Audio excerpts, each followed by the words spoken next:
Existence is a balance. Existence relies on two major components coexisting and harmonizing as one being: order and chaos.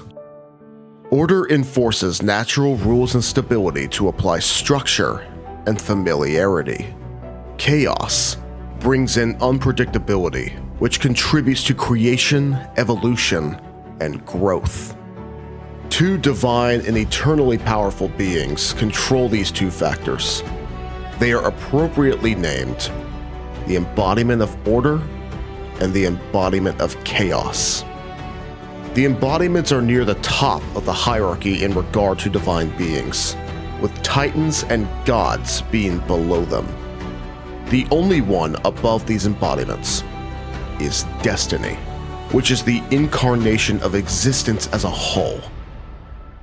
Since the dawn of destiny, the embodiments, the titans, and the gods all worked in harmony to allow for a smooth existence, until one day, the embodiment of chaos grew hungry. He was tired of the mundane nature of his duty. He was tired of existing by destiny's rule. He wanted more. He wanted control. He wanted to destroy everything. Planets were decimated, galaxies crumbled, and multiverses lost stability.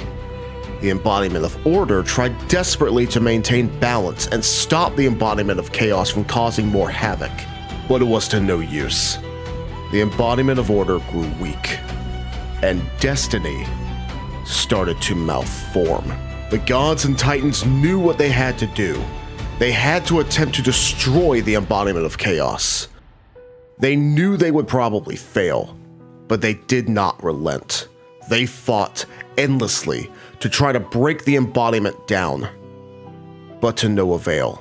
Thousands of gods and titans were eviscerated. The embodiment of order could only watch as existence around her was being wiped away.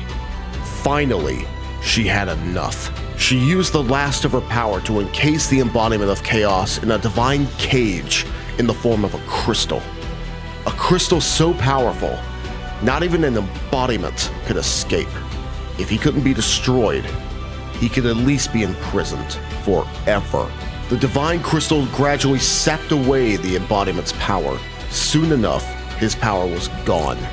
A speck of energy that didn't even have the power to harm a housefly. The embodiment of chaos was no more, and neither was the embodiment of order. She had perished from using the last of her power to put an end to what was soon to be the end of all existence. Two of the titans who fought the hardest against the embodiment of chaos were chosen by destiny to become the new embodiments. Through several millennia, all was healed from the former embodiment's destruction. There was just one problem. Everyone feared the former embodiment may somehow return. They needed to remove him from the divine realm. They needed to hide him in the most useless place imaginable. And then they found it. A lone pierogi. A lone pierogi in an abandoned pierogi manufacturing plant on a tiny planet known as Earth, covered in all sorts of mold, diseases, and whatever else could be present in there. Sitting in a corner behind a conveying machine, the gods loomed over Earth and placed him in the pierogi. All was well. The former embodiment was gone. The gods and titans celebrated, and the current embodiments continued to work in harmony. But unbeknownst to them, all was not what it seemed.